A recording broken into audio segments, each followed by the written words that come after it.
Howdy guys, I'm Pop. And I'm Tot. And we are Pop and Tot Games. And today we're going to be talking about our top 5 favorite family games. Family game is something you play with your whole family.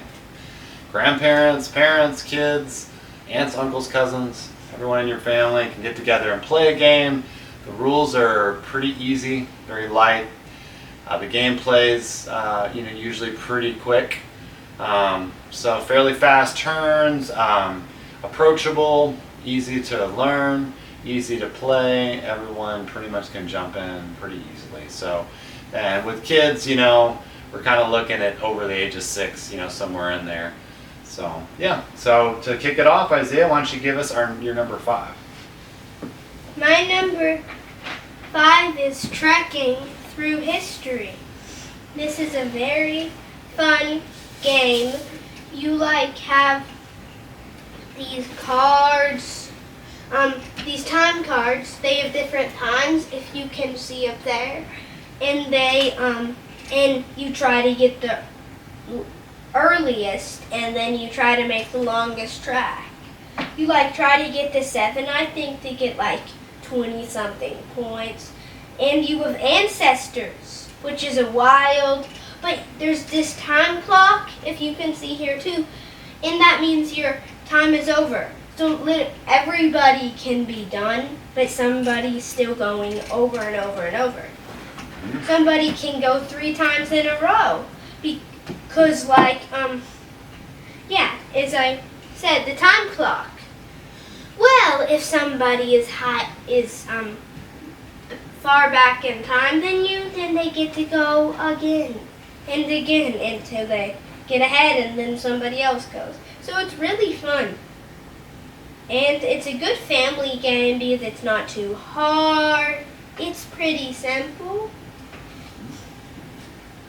And that is my number 5, Trekking Through History. Good choice, Isaiah. Yeah, very, very fun game. Yeah, you're basically building out a trek from furthest back in time to most recent in time. And the longer you can put those sets of cards together that go from furthest back in time to most recent in time, the more points you're going to get throughout the game. And there's also these little boards you're filling in with these little tokens. And very fun game.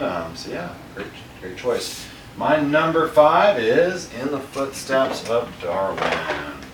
In the Footsteps of Darwin is a game where you're basically collecting animals. And there's also some explorers. There's some people in the game as well that you can get. So in the game, you are going over, you have a ship, the Beagle, which is Darwin's ship. And you're basically moving your ship around the map. Everyone's got a shared ship they're using, and the ship moves around this little map here. And then on every section of the map, there's these tiles and that have different animals on them. And so you're basically able to pick either a column or a row based off of where your ship is, and you'll be able to take one of those, say 3 tiles, and then you can spend these little tokens to clear the row, or spend the token to move the ship back or forward 1 space to open up your options. But each turn you're just taking one of these little tiles and you're just putting it on your little player board, and you're scoring points for all these little animals basically. So a very simple, straightforward game. Highly recommend it. Plays very fast too, so you can easily play it in 30 minutes or less. So that is my number 5, In the Footsteps of Darwin. My number 4 is Sushi Go.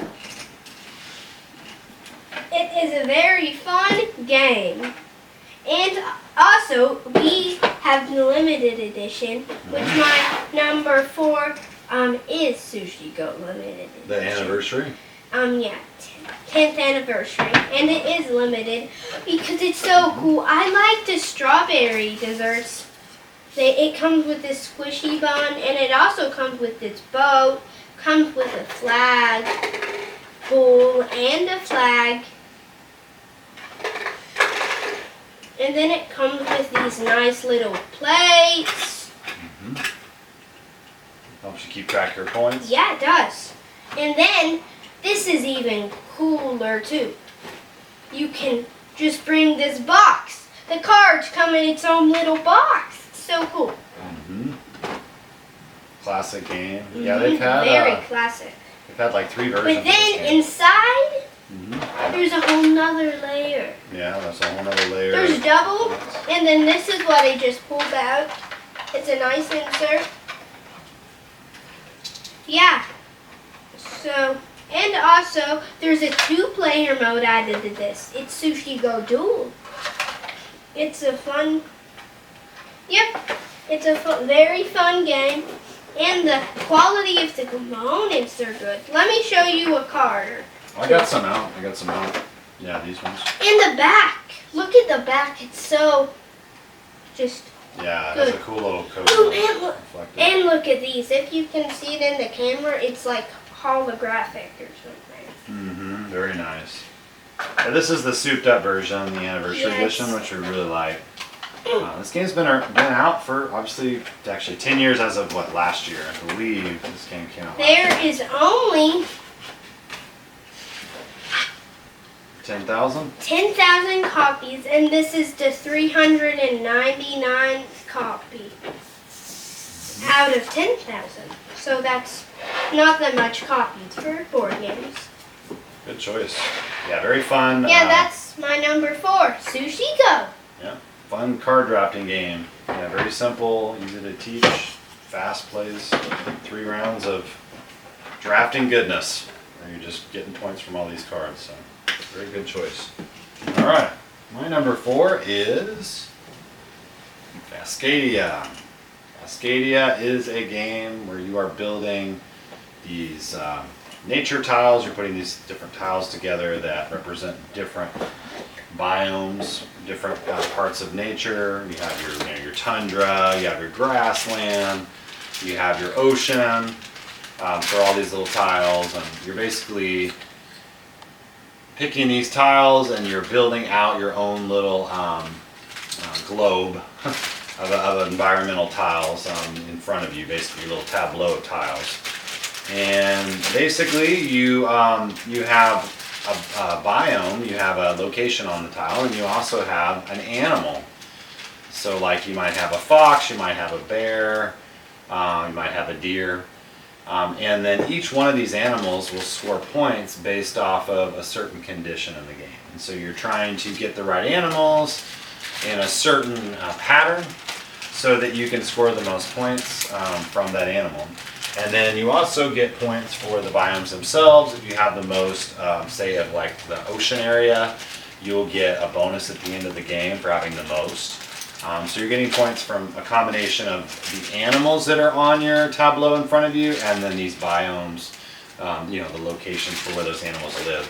And it's just a real fun, quick game. I also have the expansion that adds landmarks and some other things to it, but very quick, very fun. And then also the animal tiles are really good quality. So they're wooden components, so very good components with the animals. So very nice here. It's one of my favorite things about it. And you're basically using these and a combination of these and these tiles to score points. You're drafting a combination of these with these tiles. So really fun game. And that is my number 4. All right, Isaiah, what is your number 3? My number 3 is also in the footsteps of Darwin, which was that was my number. My 5. dad's number 5. So also I like this game a lot. It's easy to teach. It's quick, and it's also A+. And it says you can play it in 30 minutes. 2 to 5 players. This game is very fun. The artwork is phenomenal. There's box inside artwork. It's so good. And even there's its own book that is facts about animals in it. Yep, that's the book. And it has so many facts. It's just such a good game for the artwork, and the components are good quality too. See, this is a tiger right here. And then it's like notes you write about animals and stuff. That's what it looks like right here. But it's really this because it's a game, of course, not a real thing. You call it? Okay. And these are where you put your compasses, and they divide with the maps, times on the maps, and these guides, which help you move the ship, which there's a ship in this game. It's really fun, and the turns go pretty quick if you know what you're doing. And there's also like tickets here or something, and you get things you can do. And see, there's different species, but there's one color of each. Or you can go down to get like that. It's just really fun.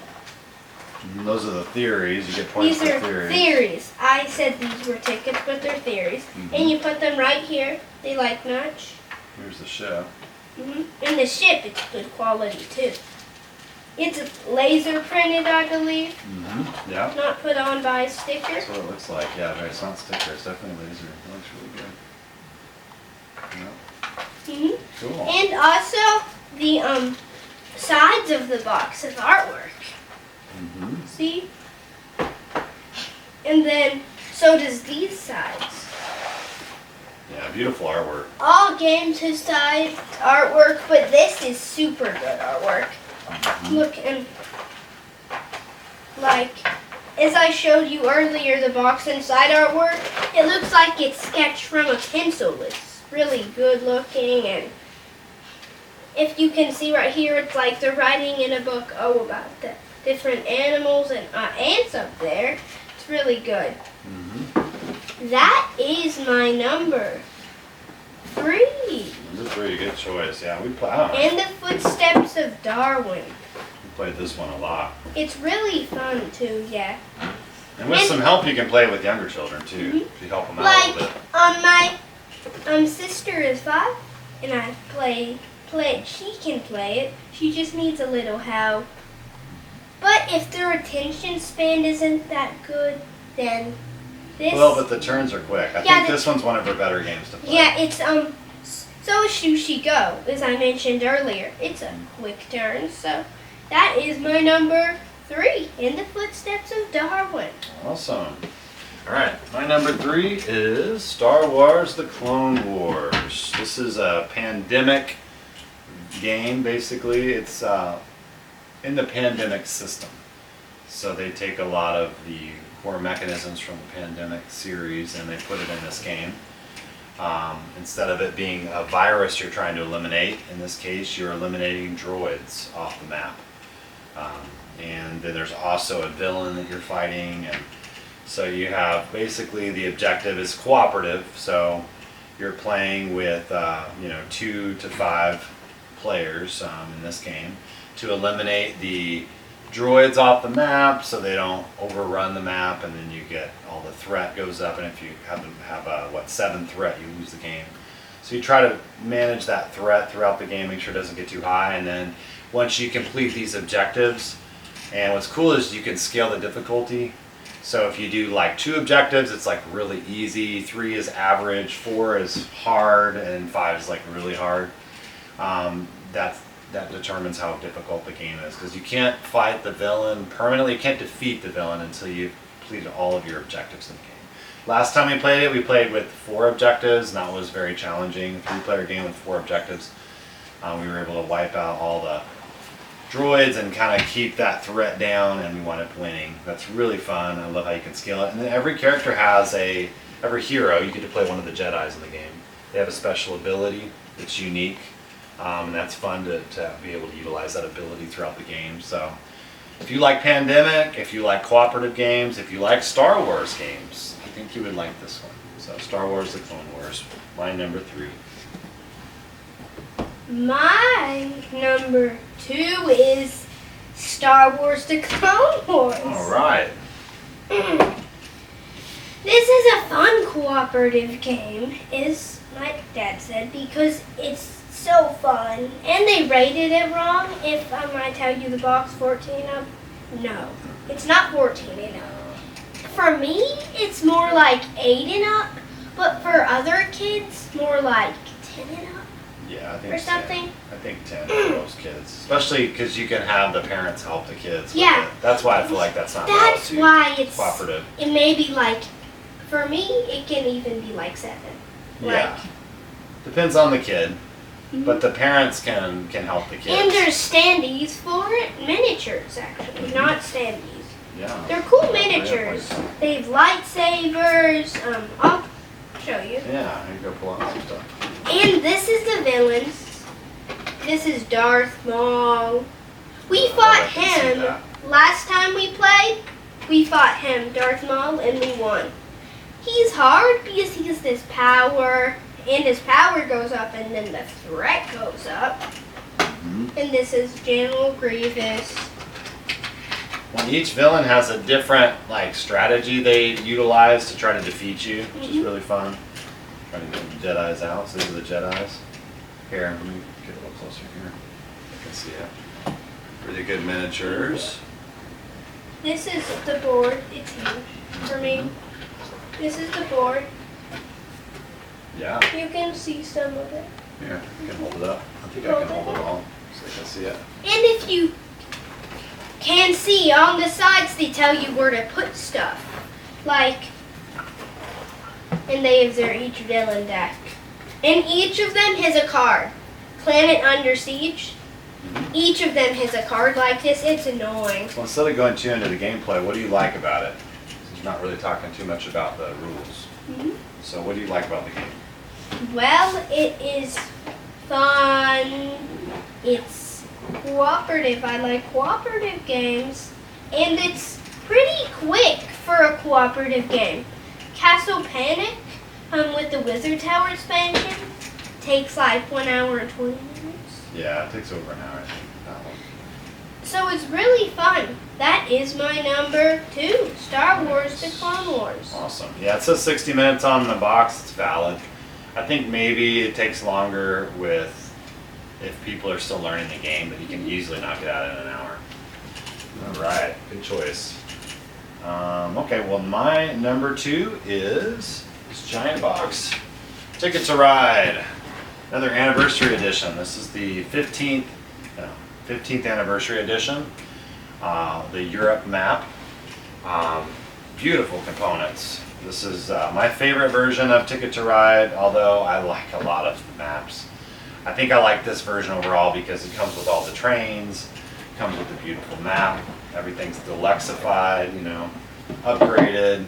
So it's still my favorite, but I like a lot of the other maps, just by the map packs themselves are really good. But I love this huge board that it comes with. It's a larger board than the standard Europe board. Very fun. And everybody gets these individual train sets that are unique. They have different color trains and the designs are different. You have your little box to put them in. So I love that. Just beautiful edition.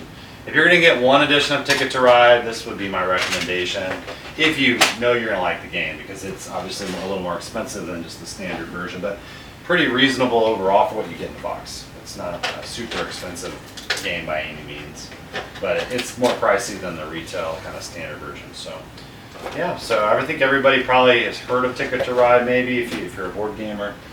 Very popular game, been around a long time. I think now the game's close to 20. I think it just had a 20-year anniversary last year or something. So it's at least a 20-year-old game. And you're basically just laying down track, and you're trying to build the longest route. You're trying to make connections between cities. So it's very fun, kind of easy to learn, but fun, satisfying game. And then you get in each other's way a lot of times with other players, and they're blocking your routes and you're blocking their routes, and you're trying to find ways around it. What's cool about the Europe version is if someone blocks your route, you can build like this little station on the map, and then you're able to use somebody else's track. And I love that, so that you're not just completely blocked out of that. And you have up to 3 stations you can build throughout the game. And if you don't use them, you just get points for those stations. So it's really a fun version. So anyway, my number 2, Ticket to Ride. My number 1 is Ticket to Ride. All right. This giant box. It's heavy. It's a big box. Here, I'll do this. I'll scoot this over to you, and I'll put the box over here. So it's a really fun game. And it's, yeah, as he said, people do get in your way. And I'm going to show you the trains. So this is the blue cars, and this is the train stations. The blue, each car looks different. Within the Wriggler, it does not look different or unique. They're just all the same. And then the reds look like these. Like normal electric trains. Look like those to me. And then they have the purple ones. My favorite design, I might not like, blue is my favorite color, but my favorite design, it's hard to choose. They're all really good. And these are all really cool. And the cans are nice. Yeah. Add little tins. Yeah. And it's, What do you like about it? What do you like with the gameplay? I like that it's pretty simple for a getting in your way game. Some games, somebody gets in your way. It's super annoying. It like ruins your game. This, there's ways around it. Because it's a bigger map, there's more routes to go through. That's true. And some of them have the 2 channels. Yeah. Some of the routes have 2 channels, so 2 people can go through it. But it might be harder for you because of your hand with the different colored locomotives and stuff. But it's really fun. And it's pretty simple, as I said. It's not that hard. You just have to work on what card should you draw, or should I play this wild? Should I grab a wild? Then I can't grab another card. It's kind of thinky, but not the most thinky. My number 1 is Trekking Through History. Another crossover. So Isaiah's mentioned a lot about this game already, but you're just basically traveling to these events throughout history and trying to go furthest back to most recent and scoring points based on those sets of cards that you're able to acquire. And it's a lot of fun. Every game plays out differently based off of which cards come out. You don't see all the cards every game, especially if you're not playing with the full player count. But even at the full player count, there's going to be cards you won't see. It's just a lot of fun. The components are great. It even comes with its own player map, which is amazing. So great artwork, a lot of fun. Trekking through history. All right, so now we're just going to quickly cover one honorable mention that just missed our top 5. So it's like basically our number 6. So why don't you go give them your honorable mention, number 6. My number 6 is Planted. This is a fun game because it's a theme of planting things, and you have to give your plants these resources. I'll go show you some of the components. So like you have these boards, and they open up like that. And then each of these bags have the labels of them. This is the plant spray, and they look like this, laser printed. Wooden tokens. Yeah. Wooden, for sure. And then suns, they're like cool looking too. They could just make them cardboard, but they're making them looking like really cool. In the little lines, you can see them. You can actually feel them. If you feel it, your nail sinks into it. They're textured. They're Yeah, very textured plastic. That's really cool plastic. And then they also have the leaves and these, and which are The the thumbs. the thumbs are wild. And then the water, which I'll show you the water. And we can move on. This is the water. Oh yeah, those are really nice. No, hold on, you can't see it that way. So here's the water. And yeah, it's clear. Very nice components. Great choice, Isaiah. All right. Do that back to you. Let me put that away. All right, so my honorable mention number 6 is Las Vegas Royale. This is my go-to family dice game because it's not very confrontational. You're not attacking anybody. Some good dice games you're attacking the other family members. This one is not that way. You basically have these various casinos, and they're 1, 2, 3, 4, 5 representing 1, 2, 3, 4, 5, 6 representing the pips on the 6-sided die. And it's basically a majority wins kind of game. You have the most dice of your color on a certain casino, you get the most money at that casino. So it's basically an area majority dice rolling game. A lot of fun. This is my favorite version, the Royale version, because it has all these little special powers that you get if you place your dice on either the 1, the 2, or the 3 spot. And the person who has the most money wins at the end of the game. Great components. Unfortunately, this is hard to get because it's now out of print again. So hopefully they'll do another print run for this, but this is my go-to family dice game. So that is our top 5 with an honorable mention, top 6 family games. So hopefully you guys enjoy this one, and we'll see you guys on the next video. And feel free to leave any comments you have down below. Tell us what your favorite family games are. I'd love to hear it in the chat. So add some comments. Let us know what you like to play with your family. And until next time, we have been and are Pop and Tot Games, and we will see you on the next one. Bye.